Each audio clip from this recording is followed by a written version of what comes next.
Film diawali dengan diperlihatkannya anugerah Tuhan untuk bumi tercinta, yaitu hutan hujan tropis yang menjadi paru-paru dunia.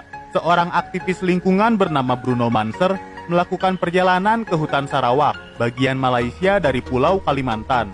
Manser yang berasal dari Swiss bertekad untuk mengasingkan dirinya dari peradaban modern dan ingin tinggal di alam bebas.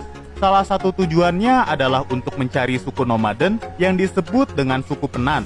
Suku ini dianggap sebagai legenda semata karena tidak pernah menampakkan dirinya.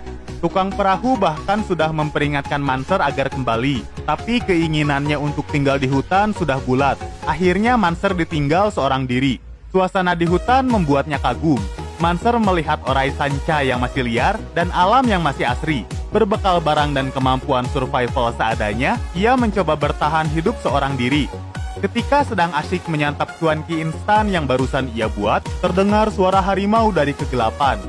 Manser mencoba mengusirnya menggunakan suling.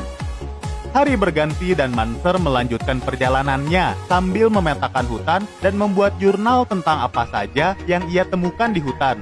Alangkah bahagianya ia ketika berhasil menemukan air terjun karena setidaknya ia bisa minum dan cebok dengan bersih. Manser berpikir jika ia ada di puncak air terjun, pemandangannya pasti lebih menakjubkan.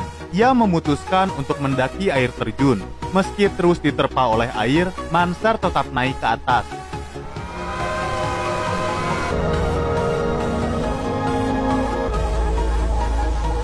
Akhirnya Manser sampai ke atas. Tempatnya sangat cocok sebagai tempat persami. Pemandangan dari puncak juga sangat indah, sampai bisa membuat iri anak-anak senja. Keesokan harinya, Manser melihat asap yang berasal dari sisi hutan lain, yang mungkin saja ada orang di sana. Ia segera menuju ke sumber asap dan menemukan suku Penan. Matanya sampai bolotot karena akhirnya ia berhasil menemukan tujuannya.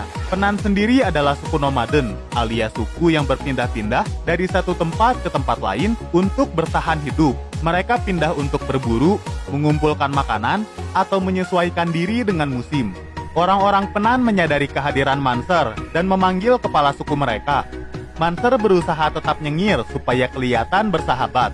Tapi kepala suku menyuruh mereka untuk bersikap bodoh amat. Sepertinya Manser tidak diterima oleh Penan. Ia berkemah di sekitar Penan sambil mengamati mereka.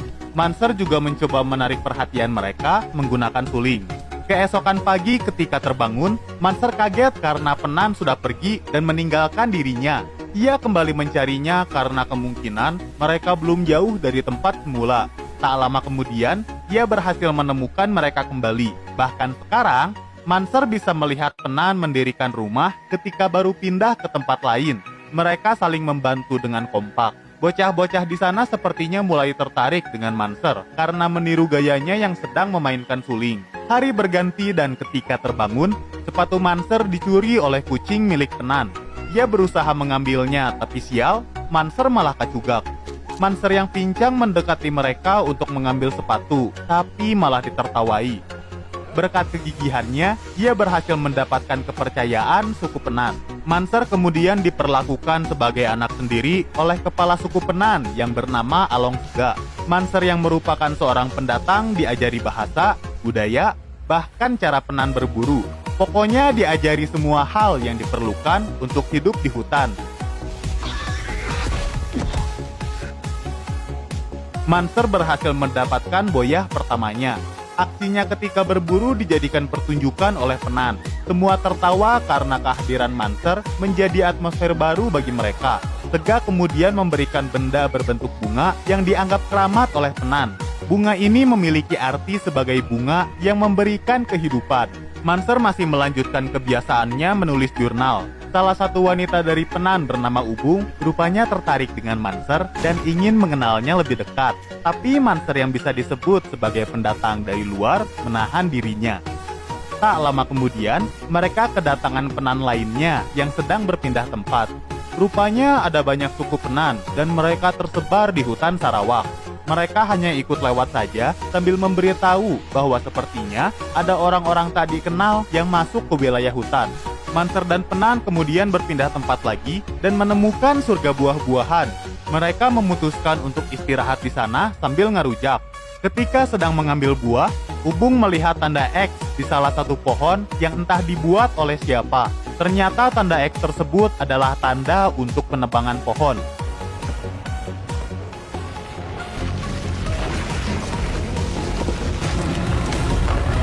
Manser dan Penan bergegas mencari pelaku yang memotong paru-paru dunia ini.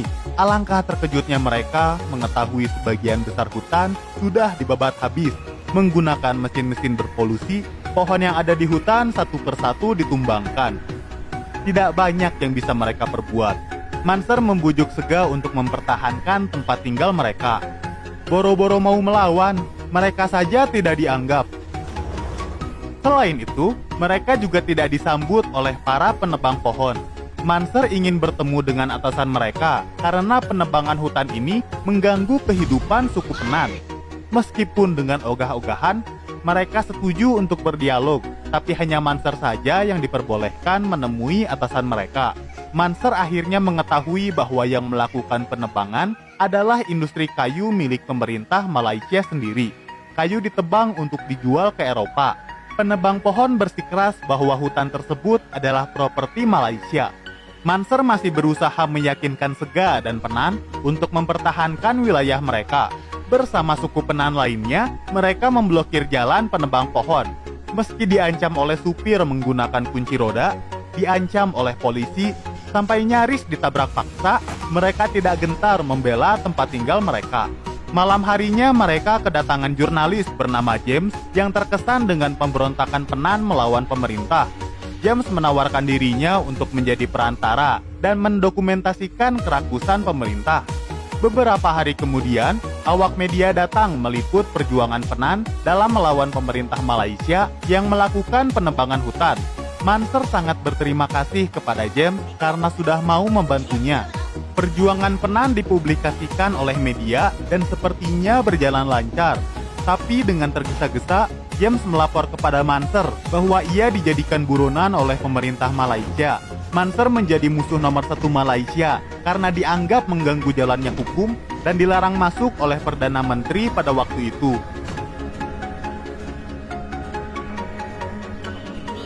Oleh karenanya, ia terpaksa nyumput di hutan. Sesekali Sega memberikan spoiler tentang perlawanan mereka. Yang bisa Manser lakukan sekarang hanyalah menunggu dan menunggu.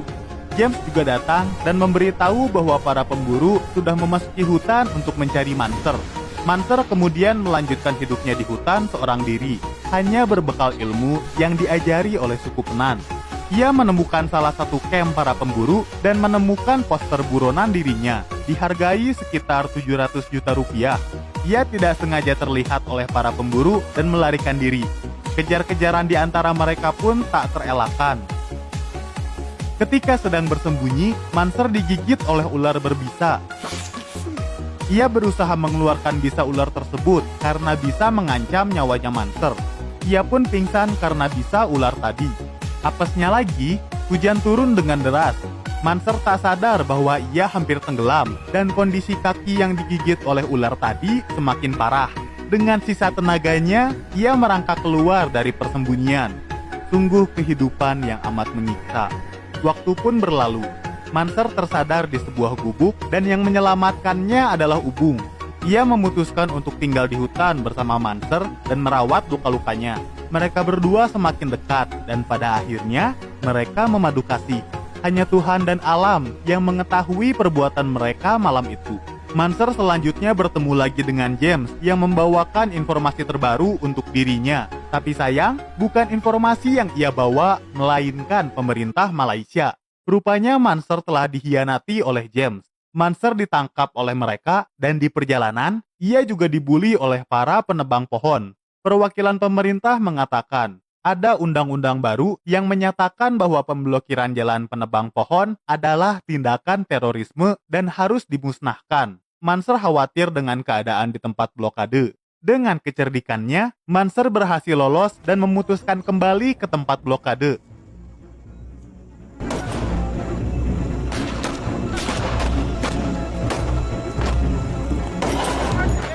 Setibanya di sana, Manser disuguhkan dengan pemandangan yang menyayat hati. Blokade telah diterobos paksa oleh para penebang pohon. Sampai-sampai Penan menjadi korbannya. termasuk putra kandungnya Sega. Setelahnya tidak ada yang berubah.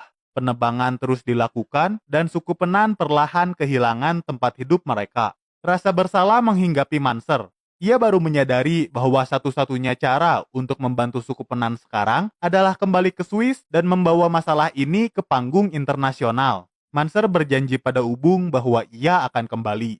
Sekembalinya ke Swiss, Manser membuat konferensi pers tentang hidupnya suku Penan yang terancam oleh penebangan Malaysia. Bersama temannya yang bernama Roger dan orang-orang yang satu visi, Manser mendirikan lembaga pengumpul dana yang dinamai Bruno Manser Fund. Kemudian ia bertemu dengan perwakilan komunitas Eropa atau EC yang mengimpor kayu hasil penebangan hutan dari Malaysia. Manser menuntut agar mereka menghentikan aktivitas impor tersebut. Pihak komunitas menawarkan kompensasi untuk Manser, tapi ia jelas menolaknya. Manser tidak bisa disogok dan tidak ada kata damai selain menghentikan penebangan hutan. Tak lama setelah itu, Manser mendapat berita menyedihkan dari Sega. Pembabatan hutan terus berlanjut dan banyak orang Penan yang tergoda oleh program pemukiman negara untuk meninggalkan hutan. Dengan kata lain, mereka diharuskan keluar hutan, meninggalkan kebudayaan mereka, dan menyerah melawan para penebang hutan.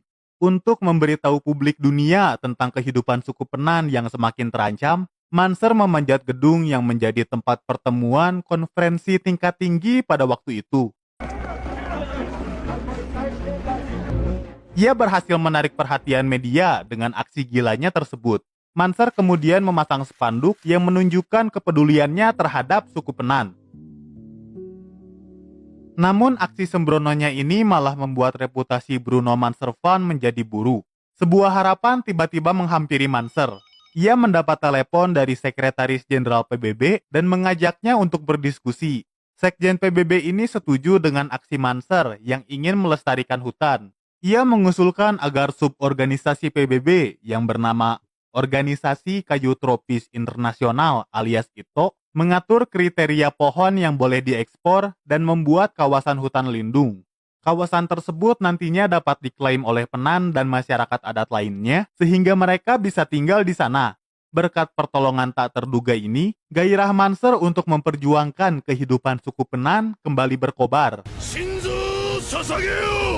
Semua berjalan lancar selama 8 tahun, sampai kemudian industri penebang kayu yang rakus menemukan celah untuk menebang kawasan hutan lindung. Mereka mengklaim bahwa Penan sering keluar dari hutan lindung sehingga kawasan itu tidak bisa disebut sebagai tempat tinggal mereka. Akibatnya kawasan hutan lindung dipersempit dan itu berarti semakin banyak hutan yang boleh ditebang. Kemunduran yang dialami Bruno Manser Fund terlalu hebat. Roger yang menemani Manser dari awal akhirnya memutuskan untuk keluar. Kini hanya tersisa Manser sendirian yang ditemani dengan jurnal perjalanannya bersama Penan. Meski begitu, Manser memutuskan kembali ke hutan dengan satu misi terakhir, yaitu pemetaan rinci wilayah Penan yang bisa ditinggali oleh mereka. Manser masuk ke Malaysia dengan ilegal, yaitu masuk melalui Indonesia dan melewati batas negara. Pemandangan hutan yang sudah dibabat menjadi saksi ketidakpedulian pemerintah terhadap Penan. Ia nebeng ke salah satu mobil yang pergi ke wilayah hutan. Sayangnya mobil yang ia tumpangi mogok. Salah satu penumpang berusaha meminta bantuan polisi, tapi Manser yang sejatinya adalah buronan di Malaysia, memutuskan untuk pergi dan melanjutkan perjalanan dengan berjalan kaki. Manser kemudian sampai di pemukiman orang-orang Penan. Rupanya ini adalah program pemukiman yang dijanjikan oleh pemerintah. Di sana ia juga bertemu dengan Ubung. Mereka berdua bertemu setelah bertahun-tahun Manser mengghosting Ubung. Sang kekasih yang terlihat modern sebenarnya masih menyimpan rasa pada Manser, tapi roda waktu tidak bisa diputar kembali. Ternyata Ubung sudah menikah dengan orang lain dan dikaruniai anak laki-laki. Manser hanya bisa menyesal karena tidak kembali lebih cepat. Ia pun pergi melanjutkan perjalanannya ke hutan. Kepala suku Sega yang sedang ngalaim pun melihat kedatangan Manser. Ia sangat gembira karena putranya yang hilang telah kembali. Manser kemudian datang ke tempat tinggal suku Penan dan disambut hangat oleh mereka. Manser menjelaskan tujuannya kembali ke Penan, yaitu untuk membuat peta tempat tinggal suku Penan. Pembicaraan berlanjut sampai malam hari. Melihat yang sudah terjadi, Manser bertanya-tanya, Apakah dulu sebaiknya mereka bekerja sama dengan para penebang kayu daripada melawannya? Sega tidak setuju. Berkat Manser, suku Penan sadar akan budaya dan gaya hidup unik mereka. Suku Penan berterima kasih pada Manser dan menganggap dirinya lebih berjiwa Penan daripada suku Penan sendiri. Mendengar hal itu, Manser semakin mantap untuk memperjuangkan haknya suku Penan. Hari kembali berganti. Sekali lagi ia bersyukur atas alam yang indah pemberian Tuhan. Di tengah perjalanannya, Manser menemukan bunga yang dianggap keramat oleh suku Penan dan film pun berakhir. Tamat. Ending yang super duper nggak woles karena sampai saat ini penebangan hutan masih terus terjadi. Tunggu dulu. Mari cek fakta filmnya. Film Bruno Manser Paradise War adalah film yang diangkat dari kisah hidupnya Bruno Manser. Ia memperjuangkan haknya suku Penan dan melawan penebangan hutan. Pada kisah aslinya, setelah masuk ke hutan, secara misterius Manser menghilang dan pada tahun 2005, ia ditetapkan sudah meninggal. Entah Manser ini menghilang karena tak sengaja atau sengaja dibuat menghilang. Setelah nonton film ini, Otong selaku oknum yang pernah buang kasur ke sungai jadi malu.